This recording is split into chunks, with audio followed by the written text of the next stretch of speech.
At the start of 2020, I felt like God gave me the word breathe as a word for my year. And I've never had a word for the year before. So this was something completely new, and I was just kind of like, oh, okay, I'll just take it. Like, I didn't ask for a word for the year. I just felt like breathe was just something that it just came to my mind, and God was like, Naomi, your word for the year is going to be breathe. And I thought this was because I had A-levels to sit, new friends to make at uni, and lots of different experiences that were going to happen. And I'm sure that that was part of the reason that God gave me the word breathe. But looking back now at the end of 2020 to see how the word breathe has impacted me throughout the whole year has been amazing to see, you know, what I thought the word would mean versus what God knew the word would mean for the year ahead. And I feel like the word breathe is so powerful in itself. Like, I didn't realise how amazing the word breathe is. Like, who gets the word breathe for the word of the year? I was kind of just like, okay, like, am I going to have lots of stress this year? Like, what are you trying to say to me? But if you look in the first book of the Bible in Genesis, God breathed and things came to light, things came to be. That's how creation was made, through God's breath. How amazing is that? Like, breath, and then things were created. With us, with humans, we can just speak through our breath. You know, it's like quite hard to get your head around, because it's with God in the Bible, it's so much more different. He's like breathing and then everything's coming to be. And I didn't realise this when I got breathe in January.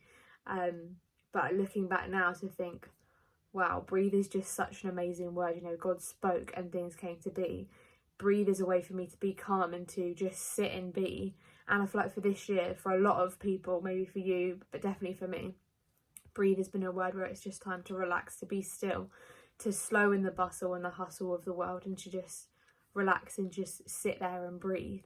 And also, obviously, throughout this year, I've had times of, you know, feeling stressed, feeling anxious, getting my A-level results, starting a new uni course, meeting new people, and I've had to just relax and breathe.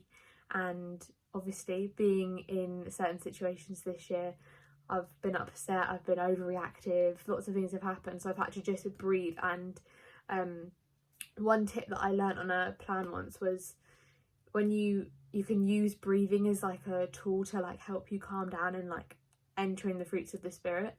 So instead of feeling anger, breathe out anger and breathe in peace. And that has kind of become a tool for me towards the end of the year. Like, it hasn't been something that's happened throughout the whole year, which is why it's so amazing to see how the word breathe has just changed throughout the year for me. So it's like a tool. Like, if you're suddenly feeling anger, just breathe it out and breathe in God's peace. And the more you breathe in, the more you inhale, the more you take in the fruits of the Spirit, take in the things that God wants to give you, the more you're going to breathe out the things that you don't need in your life, and the things that are just earthly and not what God intended for us. And it's so amazing to think that, like, this word breathe has literally meant so many different things to me. It has meant physically breathing throughout this year, throughout breathing out all the horrible stuff that's in me that I don't need to think about, that I don't need to have on my shoulders, because God's got it all under control, and breathing in all He's offering me and all His gifts and all His goodness. And also the power of it, and the power of what breathing is in the Bible, and how God uses breath to create life. And I just think that's so amazing. I just want to encourage you that you can take the word breath, the word breathe, and use it for yourself. And I feel like after 2020, a lot of us are going to be a bit more careful and a bit more reflective on how we spend our time, and how we need to just breathe and be. And sometimes it is okay to just sit and be still. I feel like we live in a society where it's much like, where we're all just like, I've got to stick to this schedule, I've got a to-do list, I've got this many things to do, I need to get it done by this date, we've got so many due dates. Especially now, me starting uni, I've come to realise how many due dates I've just got to meet. And it's so funny to be like, that's like not what God's saying. He's saying we need to just rest and take time to be still. And actually, when you do take time to be still, that's when you're going to achieve everything you need to achieve. And that's taken me like a while to comprehend, like, wait, God, do you want me to slow down and then I'm actually going to achieve it still, like, even if I'm not doing it in my hurrying pace? And it's so amazing to see that, like, He's like, yeah, just slow down your pace. What is your rush? And it's so funny when you think about that, like, what is your rush? I understand that, you know, we do have deadlines to meet. I do actually have to meet my assignment deadlines for uni. That's not really an optional thing for me to, you know, dip in and out of. It's something that I have to meet. But God is saying to us that we need to just be still and trust in Him. He's not saying, oh, whack that all to the side, you know, relax, let it be, you know, don't actually bother doing it. That's not what He's saying. He's saying, just relax and trust in me, and take time to breathe and be with me presence, because that's when you're going to find your strength. That's when you're going to be able to breathe in the fruits of the Spirit and the things that God wants to give you. You're not going to find time to breathe it all in if you're like hurrying about everything and you've got a million and one things to do, because you're just going to become more flustered about it. And I was reading this book and it was saying that when somebody has taken a day out, like a Sabbath, to completely commit that day to God, where you don't do any work, you just relax and you just commit it all to God, then you actually find that you won't do any more work in a 7-day period than you would in a 6-day period. And that was actually like a known thing that they found, that people would do the same amount of work. So it's like, why are we not taking this time to rest and to actually be still and to just reflect? It could just be the start of every day, you sit down and just have 30 minutes to yourself to just be still and relax and just reflect on the day, or like at the end of the day, reflect on what's happened, reflect on what you need to do. And I'm not saying that to do this are bad, schedules are bad, but I'm just saying that once you commit it to God and you breathe through it and you just relax about it all and know that ultimately God is in control, everything rests on his shoulders, everything is under his control, then you will come to be at peace and know that, okay, like I've got a million and one things to do, yes, but God's got it all under cover. He knows that I've got to deal with these things, and he's, you know, worked it all out. He's put these things in my life for a purpose, so I need to stop treating them as if they're, you know, burdens and things that I have to do. And also this year, it's like I've had a change in my tune to be like, a lot of times I would say, oh, I have to do this today, I have to write this assignment, I have to write this essay, I have to go to uni, I have to go for a walk to get some exercise today.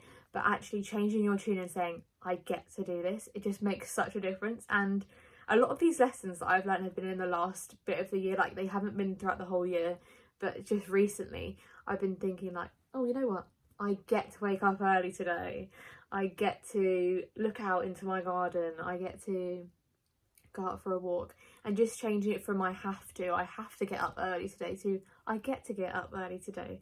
And it just changes your tune to like, it just makes it all sound so much better. And if you think about it, a lot of the things that we say, I have to do this, it's actually a blessing, and we actually get to do it freely, and it's so amazing. So I just want to encourage you that there are going to be times when you don't want to do stuff, or you don't feel the motivation to do it, but God is truly saying to you, you know, just breathe and relax, commit it all to me, start each day with me and give it to him, and know that God's made the day, and he knows your heart, and he knows who you are, and he knows that you go through lots of things and you have lots of struggles, but he also knows that you can do it, and that you can do it through him, and he has given you the strength and the power to do it.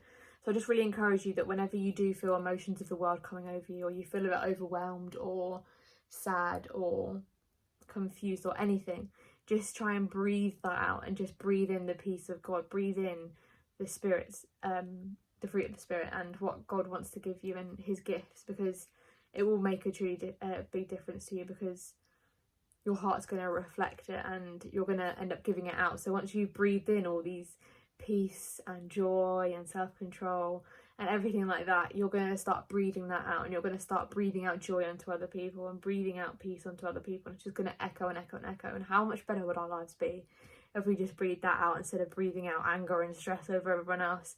Because if you think about it, when you're stressed about something, like say I've got an assignment due and I'm stressed about it because the deadline's coming up soon, I'm gonna end up being stressing other people and being like, I've got an assignment to do, like manic stations.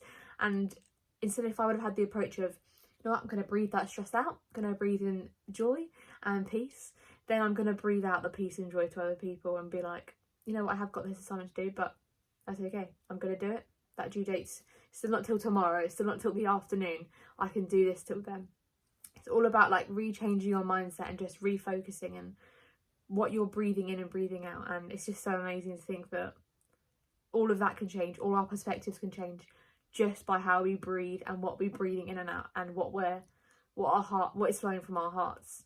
And it's just, yeah, so I just wanted to share that with you and know that breathe can be your word. It can be your word for 2021. It can be your word for the end of December. It can be your word for the day. And yeah, just take it and know that you can breathe out all the things that you don't need and the things that aren't from God, and breathe in everything that is from God and everything he wants you to have today.